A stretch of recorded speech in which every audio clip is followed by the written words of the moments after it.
Doing zoom effects in CapCut is actually very easy, and in this video I'll teach you exactly how to do that. If you do find this video helpful, please do not forget to like and subscribe. Now the first thing I'd like you to do is log into your CapCut account. If you do not have an account with CapCut, please do well to sign up, and once you're signed in, this is what your dashboard, your user dashboard should look like. Now let's go to projects, and now we want to find the project that we want to add the zoom in effect for. Let's cancel this and let's click on the project.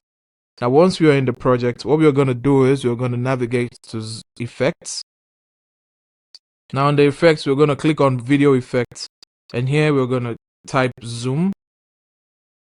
Once the zoom choices appear, you can see different choices that you can choose from.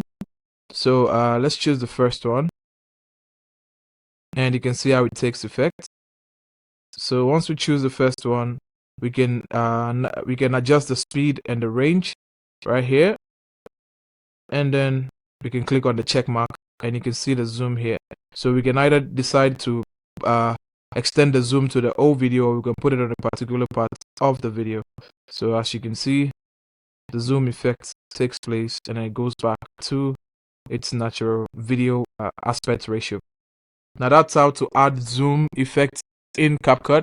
If you do find this video helpful, please do not forget to like and subscribe, and I'll see you in the next one.